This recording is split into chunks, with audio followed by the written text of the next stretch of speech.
Father Tom, and you're on Long Island. On Long Island, we have an opportunity of participating in so many athletic events, but there's something that is below the surface in athletics, and that is that sense of getting to know self, developing a certain discipline, coordinating one's efforts with other people. And in the process, we frequently discover the inner self as well as the outer self.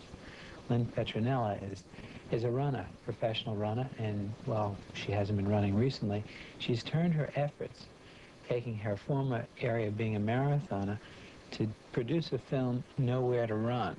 And we'll chat about it because, as she is the president of Athletes Foundation, she has a message about exploring that inner self. Lynn, how did you first decide to run? I entered a race in Aspen, Colorado on a dare, and I was up at about elevation 9,000 feet, and I really didn't think I could do it.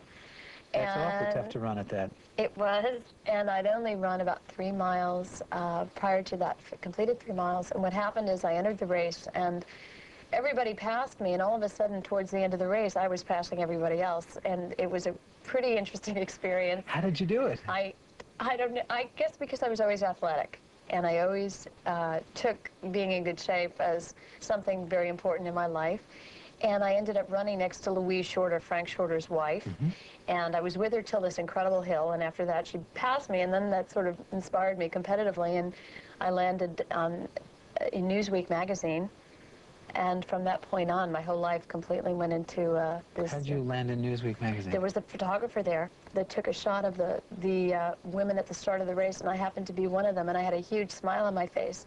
And Newsweek magazine shot the photo, and it said, "Women, the joy of running." And that's when I started to train for the Boston Marathon right that afternoon. And what happened to your career after that?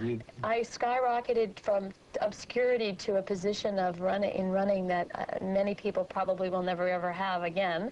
At a time in women's running that was just beginning to take off, I was offered a unique position with Pepsi to put on their National Run America Run program, and I got millions of Americans into running. And we actually have a picture here. Yes, this is me. That's really something. Now, this was for the Pepsi organization, Run America Run? Run America Run, and we evaluated runners of all levels, ages, at a 6.2-mile distance, a 10,000-meter distance, which has become a very popular race. At that time, there were not nearly as many races going on all over the United States, so Pepsi was a definite leader in that movement.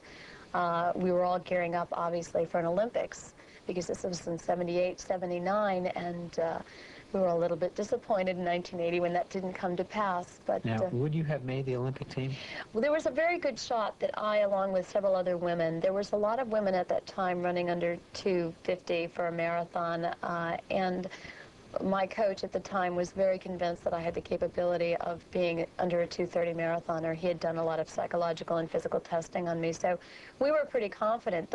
The thing was to train at a world-class level, hold a job, and run around the country and put races on for 100 cities was a little bit much. Sounds pretty impossible. And what ended up happening is, with the exclusion of that Olympics... that was the one in Moscow. In Moscow.